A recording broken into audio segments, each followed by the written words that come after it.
வணக்கம். ஆகாஷவாணி.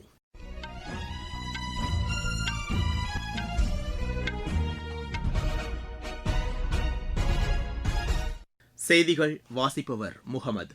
தலைப்புச் செய்திகள்: மேற்குவங்க மாநிலத்தில் முதற்கட்டமாக 152 சட்டப்பேரவை தொகுதிகளிலும் தமிழகத்தில் 234 தொகுதிகளிலும் வாக்குப்பதிவு தற்போது நடைபெற்று வருகிறது. ஆன்லைன் விளையாட்டுகளுக்கான விதிகளை மத்திய அரசு வெளியிட்டுள்ளது. இந்தியா நியூசிலாந்து இடையே தடையற்ற வர்த்தக ஒப்பந்தம் அடுத்த வாரம் கையெழுத்தாகும் என்று நியூசிலாந்து பிரதமர் திரு கிறிஸ்டோபர் லக்சன் அறிவித்துள்ளார். அமெரிக்காவும் இஸ்ரேலும் சண்டை நிறுத்தத்தை மீறியதால் ஹார்மோஸ் நீரிணையை திறக்க முடியாது என்று ஈரான் அறிவித்துள்ளது. ஐபிஎல் கிரிக்கெட் போட்டியில் ராஜஸ்தான் அணி 40 ரன் வித்தியாசத்தில் லக்னோ அணியை வென்றது. இனி விரிவான செய்திகள். மேற்குவங்க மாநிலத்தில் முதற்கட்டமாக 152 தொகுதிகளில் இன்று வாக்குப்பதிவு தொடங்கி நடைபெற்று வருகிறது. 3,60,00,000 பேர் வாக்களிக்க தகுதி பெற்றுள்ளனர். 16 மாவட்டங்களுக்கு உட்பட்ட இத்தொகுதிகளில் 44,376 வாக்குச்சாவடிகள் அமைக்கப்பட்டுள்ளன. இதில் 8,000க்கும் மேற்பட்ட வாக்குச்சாவடிகள் பதற்றமானவை என்று கண்டறியப்பட்டுள்ளது. தேர்தலை சுமூகமாகவும் அமைதியாகவும் நடத்துவதற்கான அனைத்து ஏற்பாடுகளும் செய்யப்பட்டுள்ளன. பாதுகாப்பு பணியில் துணை ராணுவப் படையினர் மற்றும் மாநில காவல்துறையினரைச் சேர்ந்த 2,50,000 பேர் ஈடுபட்டுள்ளனர். அனைத்து வாக்குச்சாவடிகளிலும் கேமராக்கள் பொருத்தப்பட்டு கண்காணிக்கப்பட்டு வருகின்றன. இதற்கிடையே தமிழகத்தில் 234 சட்டப்பேரவை தொகுதிகளிலும் இன்று வாக்குப்பதிவு நடைபெற்று வருகிறது. காலை 7 மணி முதல் மாலை 6 மணி வரை வாக்குப்பதிவு நடைபெறவுள்ளது. 234 தொகுதிகளில் 5,73,00,000 பேர் வாக்களிக்க தகுதி பெற்றுள்ளனர். இத்தேர்தலில் 4,023 வேட்பாளர்கள் களத்தில் உள்ளனர்.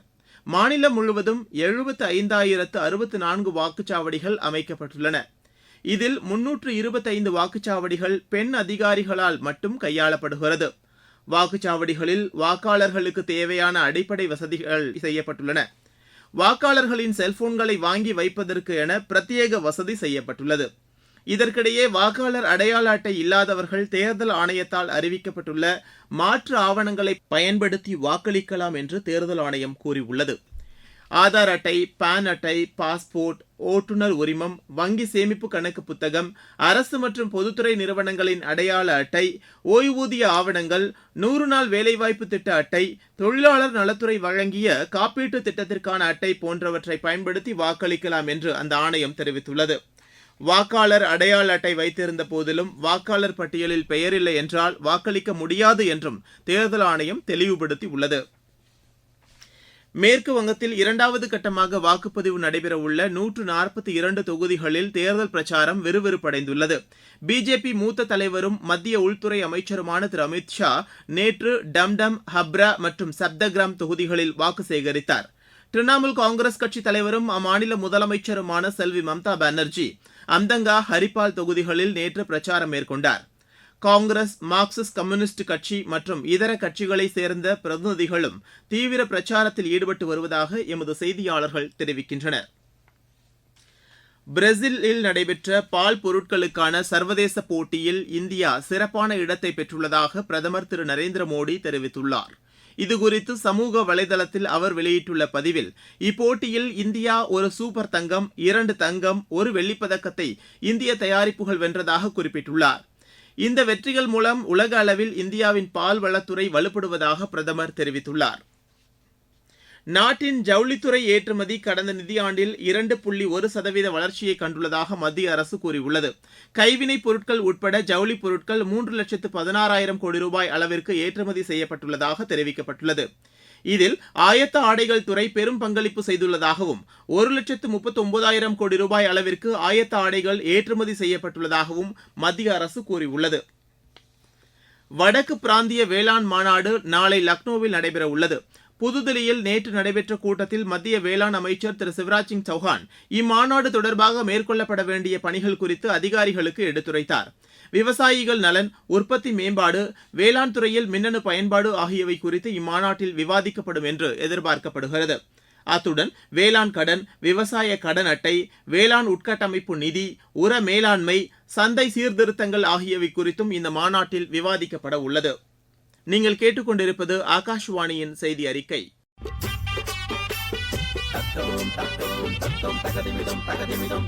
வாக்காளரே வணக்கம், நீங்க வாக்களிச்சா நாடு செழிக்கும்.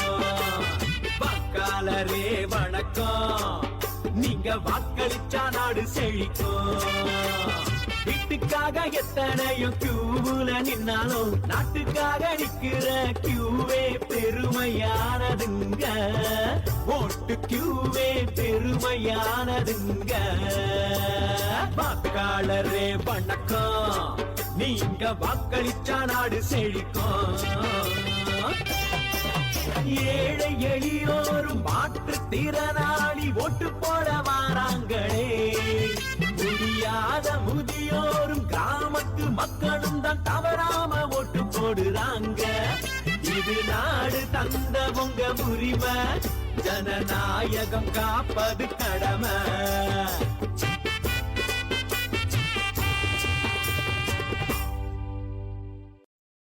ஆன்லைன் விளையாட்டுகளுக்கான விதிகளை மத்திய அரசு வெளியிட்டுள்ளது. மின்னணு மற்றும் தகவல் தொழில்நுட்பத்துறை இதற்கான அறிவிக்கையை வெளியிட்டுள்ளது. இது அடுத்த மாதம் 1ஆம் தேதி முதல் செயல்பாட்டுக்கு வரும் என்றும் அதில் குறிப்பிடப்பட்டுள்ளது. குஜராத் மாநிலம் வல்சாத் மாவட்டத்தில் நேரிட்ட சாலை விபத்தில் 6 பேர் உயிரிழந்தனர், 10 பேர் காயமடைந்தனர். காயமடைந்தவர்கள் கப்ராதா மருத்துவமனையில் சிகிச்சைக்காக அனுமதிக்கப்பட்டுள்ளனர். வீர்க்ஷேத்ரா என்ற இடத்தின் அருகே சுமார் 28 பேருடன் சென்று கொண்டிருந்த வேன் கவிழ்ந்ததில் இந்த விபத்து ஏற்பட்டது.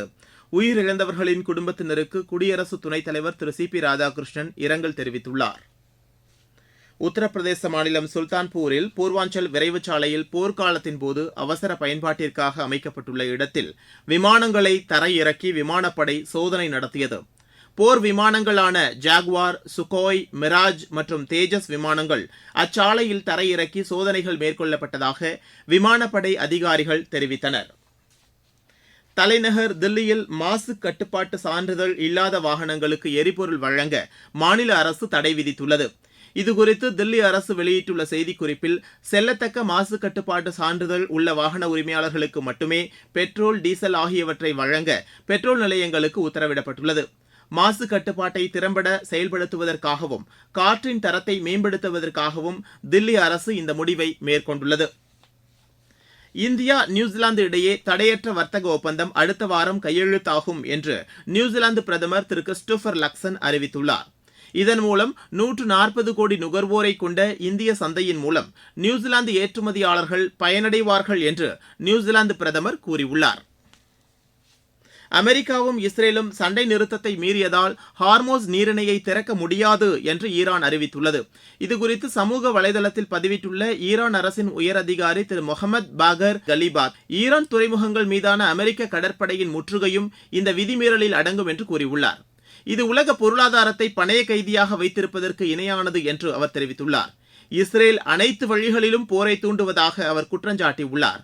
பேச்சுவார்த்தைகளுக்கு ஈரான் தயாராக உள்ள நிலையில் வாக்குறுதிகளை மீறுதல், அச்சுறுத்தல் ஆகியவை தடையாக உள்ளதாக திரு முகமது பாகர் கலிபா தெரிவித்துள்ளார். இதற்கிடையே ஹார்மோஸ் நீரிணை பகுதியை சட்டவிரோதமாக கடந்ததாக கூறி 2 கப்பல்களை ஈரான் கடற்படை சிறைபிடித்துள்ளது. ஈரான் அரசின் அனுமதியின்றி இந்த கப்பல்கள் பயணித்ததாக குற்றஞ்சாட்டப்பட்டுள்ளது. ஈரான் மீதான தாக்குதல் நிறுத்தத்தை காலவரையின்றி நீட்டிக்கப்படுவதாக அமெரிக்க அதிபர் திரு டொனால்டு டிரம்ப் அறிவித்த சில மணி நேரங்களில் இந்த கப்பல்கள் சிறைபிடிக்கப்பட்டுள்ளன.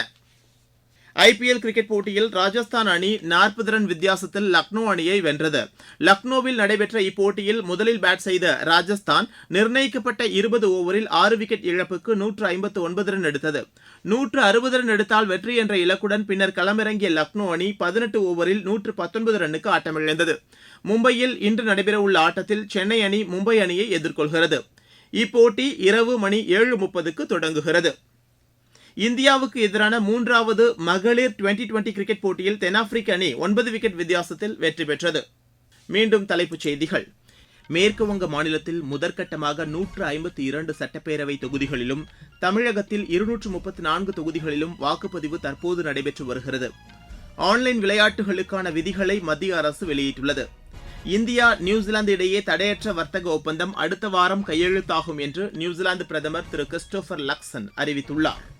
அமெரிக்காவும் இஸ்ரேலும் சண்டை நிறுத்தத்தை மீறியதால் ஹார்மோஸ் நீரிணையை திறக்க முடியாது என்று ஈரான் அறிவித்துள்ளது. ஐபிஎல் கிரிக்கெட் போட்டியில் ராஜஸ்தான் அணி 40 ரன் வித்தியாசத்தில் லக்னோ அணியை வென்றது.